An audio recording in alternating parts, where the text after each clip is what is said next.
Élevons nos voix et prions pour cela. La idaba, le raba shaidaba lo kantabayasa, kelebo soidibideba sabayas.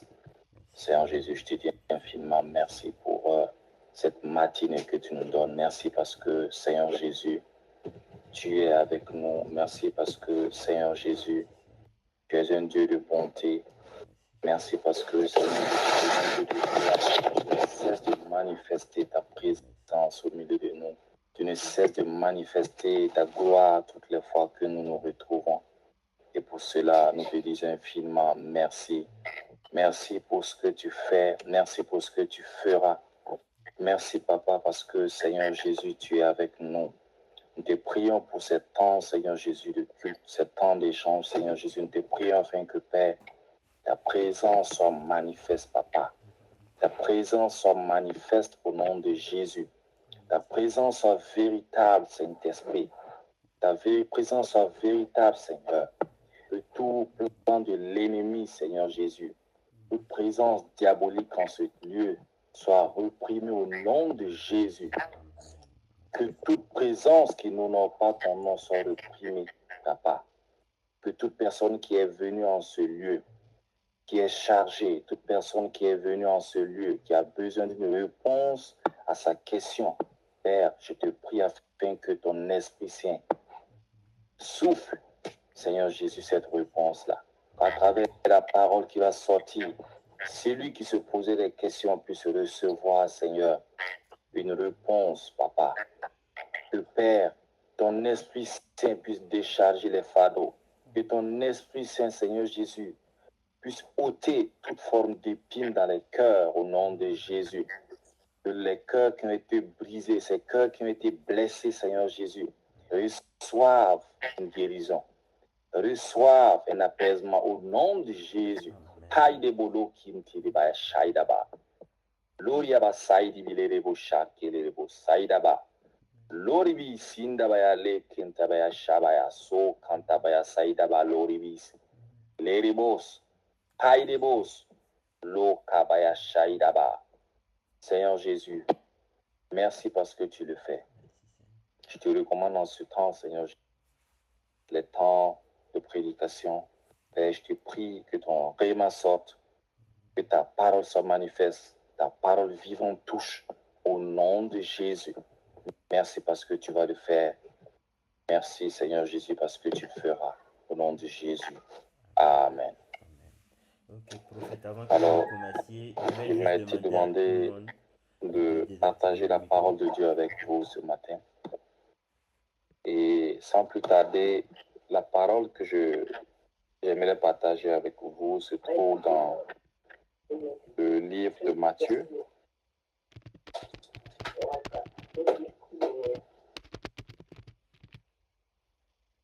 Donc, ouvrons nos Bibles dans le livre de Matthieu, le chapitre 8, à partir du verset 5. Là, il est question du serviteur du centenier, le centenier qui a rencontré Jésus et qui a exposé son problème. Et ce centenier qui était face à une situation difficile et il a trouvé que sa réponse se trouvait en Jésus. Et nous allons lire Matthieu 8 à partir du verset 5. Je lis. Comme Jésus entrait dans Capernaum, un centenier l'aborda, le priant et disant, Seigneur, mon serviteur est couché à la maison, atteint de paralysie et souffrant beaucoup. Jésus lui dit, j'irai et je le guérirai. Le centenier répondit, Seigneur, je ne suis pas digne que tu entres sous mon toit, mais dis seulement un mot et mon serviteur sera guéri. Car moi, qui suis soumis à des supérieurs, j'ai des soldats sous mes ordres, et je dis à l'un, va, et il va, à l'autre, viens, et il vient. Et à mon serviteur, fais cela, et il le fait. Après l'avoir entendu, Jésus fut dans l'étonnement et il dit à ceux qui le suivaient, je vous le dis en vérité, même en Israël, je n'ai pas trouvé une aussi grande foi. Or, je vous déclare que plusieurs viendront de l'Orient et de l'Occident et seront à table avec Abraham, Isaac et Jacob dans le royaume des cieux. Mais les fils du royaume seront jetés dans les ténèbres dehors, où il y aura des pleurs et des grincements de dents. Puis Jésus dit au centenier, va, qu'il te soit fait selon ta foi. Et à l'heure même, le serviteur fut guéri. Alors, ce que je veux partager avec vous ici, c'est cette histoire du centenier qui, comme je le disais au début, avait un problème. Son problème, c'était quoi? C'était le fait que son serviteur était malade. Et un centenier en son temps, quelqu'un qui est un serviteur, à cette époque-là, c'était quand même une personne d'une haute classe. C'était une personne qui était à un autre niveau. Et certainement, quand tu étais à un tel niveau, tu ne cherches pas forcément Jésus comme ton premier recours. Certainement que tu vas te tourner vers d'autres personnes, tu vas te tourner vers d'autres solutions pour essayer de trouver la solution à la question de la santé de ton serviteur. Parce que son serviteur était malade, il était couché, il était très malade, il souffrait. Et donc, certainement qu'il a consulté les plus grands médecins, il a consulté les plus grands voyants et il n'a pas eu une réponse à son problème. Et qu'est-ce qu'il a fait? Il a trouvé que son dernier recours, son dernier rempart, c'était Jésus. Alors, quand il a appris en fait que Jésus rentrait à Capernaum, on dit ici qu'au verset 5, un centenier l'aborda. C'est pour dire en fait que ce n'était pas programmé. Jésus, il avait pris son chemin. Il n'avait pas le même programme que le centenier. Le centenier aussi avait son programme. Il avait son chemin. Jésus avait son chemin, son programme qu'il avait bien tracé, qu'il suivait. Et le fait que la Bible précise qu'il l'aborda, ça veut dire que c'est un monsieur qui a cherché une solution pour rencontrer Jésus, pour pouvoir l'exposer le problème. C'est quelque chose qui était imprévu. C'était un imprévu. Bon. Au point qu'il a rencontré Jésus, et là, il a dit à Jésus ce qu'il y avait. Il a présenté au Seigneur Jésus comme quoi son serviteur était couché, malade. Il était atteint de paralysie et il souffrait beaucoup. Et Jésus, systématiquement, Jésus l'a dit, il n'y a pas de problème. Ton serviteur est malade, il souffre beaucoup, il est paralysé. Allons-y, je vais le guérir. Et le centenier, il aurait pu s'arrêter là. Il aurait pu s'arrêter là en disant, ok Seigneur, donc suivez-moi chez moi, c'est dans tel endroit. Et ils vont aller, et le Seigneur Jésus allait le guérir. Mais non, il a poursuivi en disant, au verset 8, Seigneur, je ne suis pas digne que tu entres dans mon toit, mais dis seulement un mot et mon serviteur sera guéri. Là, il a mis d'abord en premier lieu le fait qu'il n'est pas digne, le fait que lui-même, il reconnaît en réalité que sa vie ne peut pas, en fait, c'est pas une vie qui va être digne au point que le Seigneur, qui est un Seigneur de sainteté, une personne sainte vienne entrer dans lui sa maison. Parce qu'il reconnaît que lui, il n'est pas juste, il n'est pas digne, il n'est pas pur. C'est pour ça qu'il a dit au Seigneur de dire simplement un mot. Parce qu'il savait que la seule parole du Seigneur Jésus à distance pouvait déclencher quelque chose dans la vie de son serviteur. Et il a même pris l'exemple en disant, lui, il est un centenier, lui, il est à tel niveau. Lui, il est soumis à des supérieurs. Et sous lui, il a aussi beaucoup d'autres personnes qui sont soumises à lui. Il a des soldats, il a des esclaves, il a des serviteurs. Donc, pour dire simplement que lui n'a même pas besoin d'être là physiquement, donner un ordre à ses serviteurs, quand bien même il va être là physiquement. S'il donne un ordre, ces serviteurs-là vont exécuter. Donc, il voulait simplement dire à Jésus, Jésus, de là où tu es, dis simplement un mot. Parce qu'il savait que la parole de Dieu allait être transportée. Comme la Bible dit, la parole du Seigneur ne sort pas et revenir sans faire un effet. Donc, cette parole-là, il savait que si ça sortait, ça ferait son affaire. Ça allait produire un résultat positif. Ça allait produire un miracle. Raison pour laquelle il a dit au Seigneur de dire simplement un mot. Et le Seigneur Jésus était étonné. Il dit, mais voici quelqu'un qui se dit qu'il n'est pas pur que je rentre dans sa maison, qu'il n'est pas digne que je rentre dans sa maison. Et c'est cette personne-là qui me dit de faire, comment dirais-je, de simplement dire un mot. Et son serviteur va être guéri. Il s'est dit, mais voici, c'est cette personne-là qui prend un exemple de la vie physique qu'on voit pour expliquer que si le Seigneur Jésus dit seulement un mot, cela va se réaliser dans la vie de son serviteur.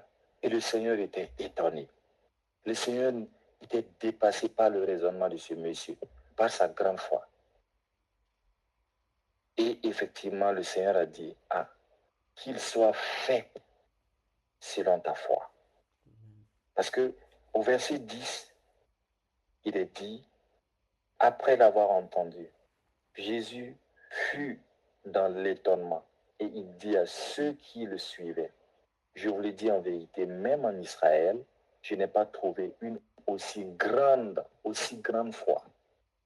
Il n'a pas dit une foi, une aussi grande foi. C'est pour dire à quel point le monsieur avait monté sa foi. Le centenier romain avait monté sa foi pour son serviteur. Pas pour lui-même, mais pour son serviteur. Ça montre à quel point ce centenier-là avait comment dirais-je,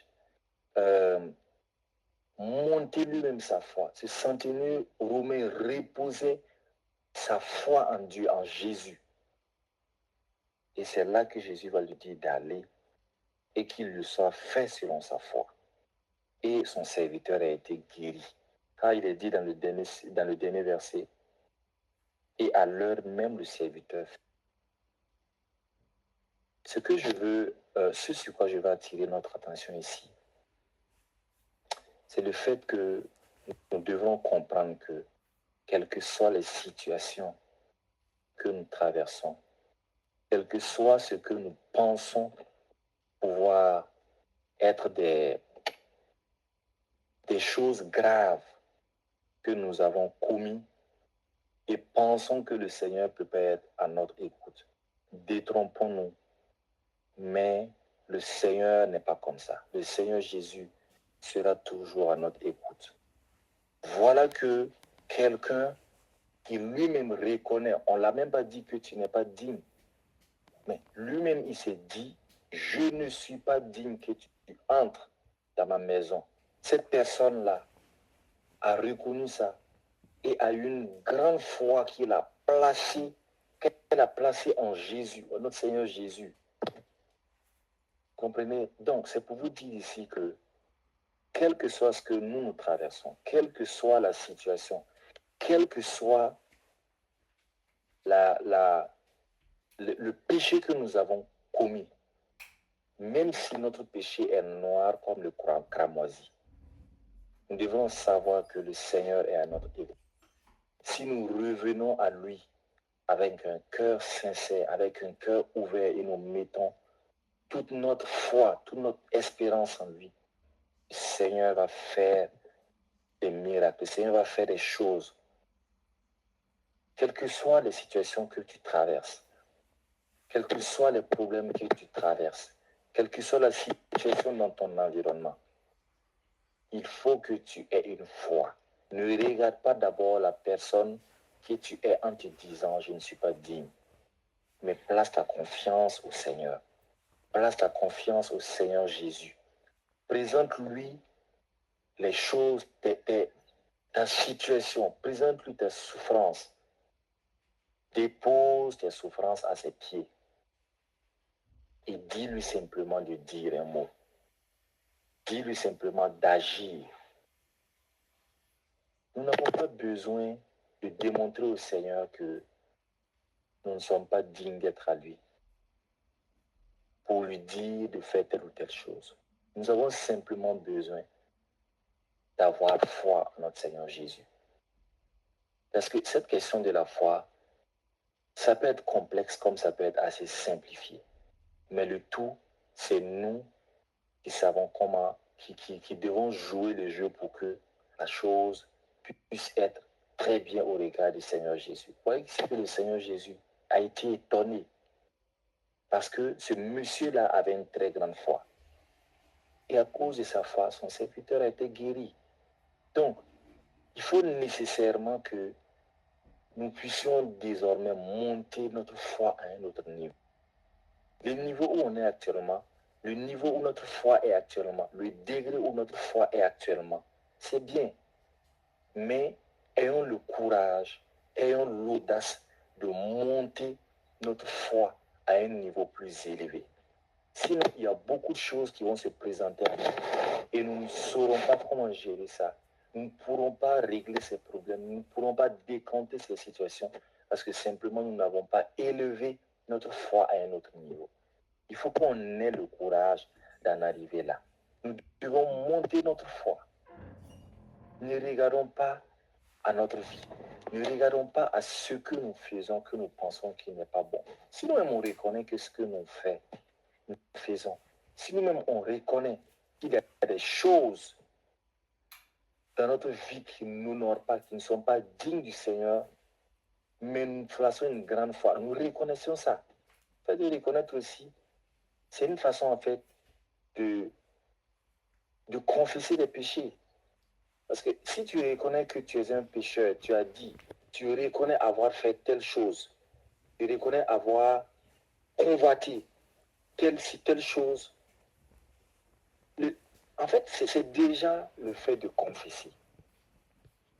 Et le Seigneur aime ceux-là qui s'ouvrent. Le Seigneur aime ceux-là qui reconnaissent leur situation réelle et malgré ça, qui placent toute leur foi au Seigneur Jésus. Donc, je pense véritablement que nous devons travailler à cela. Nous devons travailler à cela. Nous devons élever nos foi comme le centenier a élevé sa foi pour son serviteur. Et si nous le faisons, nous allons voir que le Seigneur va faire des choses de façon miraculeuse. Le Seigneur va faire des choses. En fait, nous allons même surprendre le Seigneur.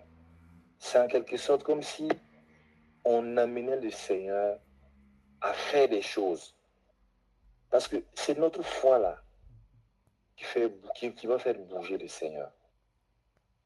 C'est pas en voulant démontrer notre grandeur, c'est pas le fait de vouloir prouver un certain nombre de choses au Seigneur, mais non. C'est le fait d'élever notre foi à un certain niveau là. De mettre cette foi, de mettre en exergue notre foi. C'est vraiment ça qui va, comment dirais-je, c'est ça qui va faire bouger le Seigneur. C'est ça qui va amener le Seigneur à accepter de faire des choses pour nous. Comprenez? Donc, il faut véritablement que nous puissions élever notre foi et que nous soyons ceux-là qui reposons tout en notre Seigneur. Vous savez, les hommes peuvent sembler avoir des solutions ou des pistes de solutions. Mais le Seigneur Jésus, c'est celui-là qui va nous donner la solution parfaite. C'est celui-là qui va nous donner la solution parfaite. Donc, n'hésitons pas véritablement à reposer notre foi en notre Seigneur Jésus. N'hésitons pas à reposer notre confiance en notre Seigneur Jésus. Parce que c'est ce que le centenier a fait. Il a reposé sa foi, sa confiance au Seigneur Jésus. Parce que quelqu'un que tu vois, que tu abordes comme ça dans la rue et tu lui dis des choses, tu lui dis ton serviteur est malade, tu lui dis il est paralysé, il est malade, il faut que tu le guérisses. Et cette personne te dit oui, il n'y a pas de problème, je vais le guérir. Allons-y, je vais aller chez toi et je vais le guérir. Tu dis non, tu n'as pas besoin de te déplacer. Il te suffit simplement de dire un mot. Si tu dis ce mot-là, mon serviteur qui est à la maison à distance va être guéri. Mais c'est quelqu'un qui en réalité, quand vous regardez, il a placé une confiance totale. Comme les mondains le disent, il a placé une confiance aveugle au Seigneur Jésus. Sinon, il ne l'aurait pas fait. Vous comprenez? Donc, il faut véritablement que nous puissions placer notre confiance au Seigneur Jésus. Nous devons le faire, on n'a même pas le choix. Nous sommes dans un monde où les choses vont de mal en pire. Nous sommes dans un monde comme ça, les choses vont de mal en pire. On ne sait même pas comment les choses se passent. Mais si on veut s'en sortir dans ce monde-là, la meilleure des choses, ce que nous devons faire et ce que nous pouvons faire, c'est de placer notre confiance au Seigneur Jésus. Si nous plaçons notre confiance, une confiance totale au Seigneur Jésus, nous n'allons même pas en souffrir. Nous allons être étonnés par le résultat qui va être produit dans notre vie, le résultat que notre vie va réaliser. Donc, mes frères et sœurs, je vous encourage véritablement à cela. Nous devons faire confiance au Seigneur. Nous devons regarder au Seigneur Jésus. Nous devons placer une confiance totale en lui afin qu'il puisse agir dans notre vie. Parce que si nous ne mettons pas notre confiance au Seigneur Jésus, nous ne pouvons pas. Parce que ce centenier-là, il s'est dit beaucoup de choses. Il avait tellement confiance. Peut-être qu'il ne savait même pas où il le savait. Mais Jésus, à distance, quand il a parlé, sa parole a produit un effet. Ça peut être ses anges qu'il a envoyés aussi, pour que ces anges aillent faire l'opération dont il avait besoin. Parce qu'il n'a pas dit à ses disciples de partir. En réalité, c'est dans l'invisible qu'il a parlé. Sa parole a été relâchée dans l'invisible. Et l'effet s'est produit dans l'invisible avant que ça ne se produise dans le physique. Donc, il faut que nous sachions en réalité que c'est, comment dirais-je, c'est notre, ce que nous allons croire dans l'invisible, ça qui va se réaliser dans le physique. C'est ça. C'est-à-dire, avant que la chose ne se réalise physiquement, la chose est déjà accomplie spirituellement, dans l'invisible. Donc, c'est pour cela, quand ce centenier a eu une grande foi, une foi qui était au plus profond de lui, quand il a eu cette foi-là, alors cela a fait que quand il a eu cette foi-là, le Seigneur a relâché des paroles dans le spirituel. Et quand il a relâché ses paroles dans le spirituel, la chose s'est produite. La chose s'est produite. Ça s'est produit dans le physique maintenant. Parce que quelqu'un qui est paralysé, qui est assis, qui est couché, quand la chose se produit, quand la chose se produit physiquement, ça veut dire, quand la chose se produit du moins spirituellement, ça se réalise, ça se répercute sur son corps physique. Et quand ça se répercute sur son corps physique, en ce moment, la paralysie disparaît, les douleurs corporelles qu'il y avait, tout ça, ça va disparaître.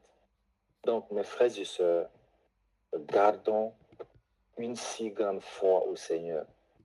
Élevons notre niveau de foi.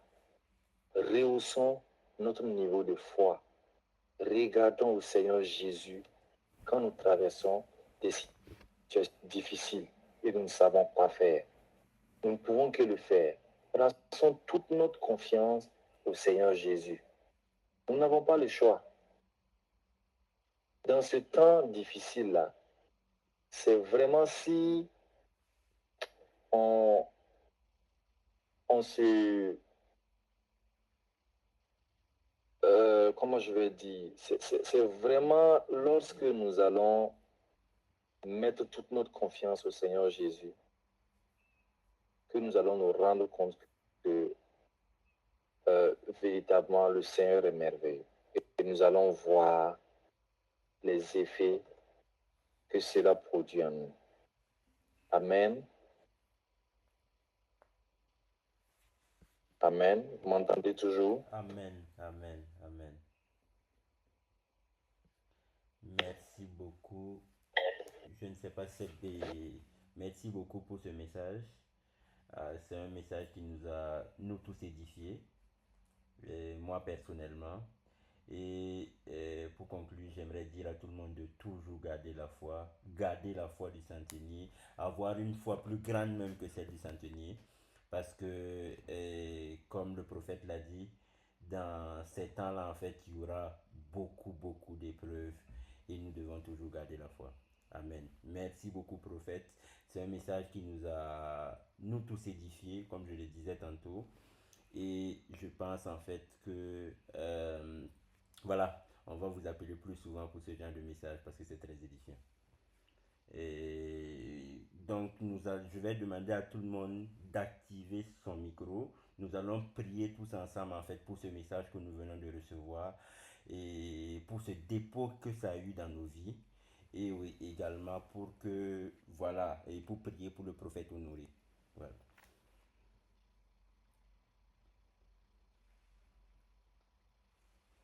Ok, donc nous allons prier tous ensemble pour le prophète.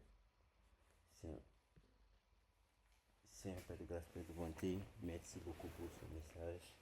Merci Seigneur pour le prophète honoré que tu nous as envoyé ce matin qui a permis de délivrer ce message, Seigneur. Seigneur, tu es le Dieu des dieux, le roi des rois. Merci pour ce dépôt que ce message a eu dans nos vies. Merci Seigneur, garde-nous, protège-nous. Permets-nous de toujours garder la foi au top, de toujours être malgré les situations que nous allons traverser, malgré les épreuves, Seigneur. Permets-nous de toujours avoir la foi. Seigneur, nous te remercions encore pour ce message et merci pour l'homme de Dieu que tu nous as envoyé ce matin, qui nous a délivré un message de taille, un message qui nous permettra de toujours garder la foi et qui nous permettra de persévérer dans la prière et dans notre foi. Merci Seigneur pour ce dépôt.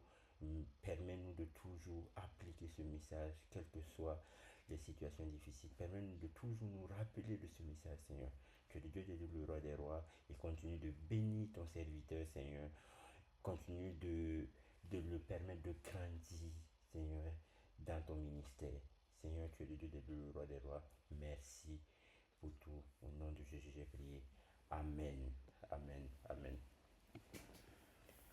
Ok, j'espère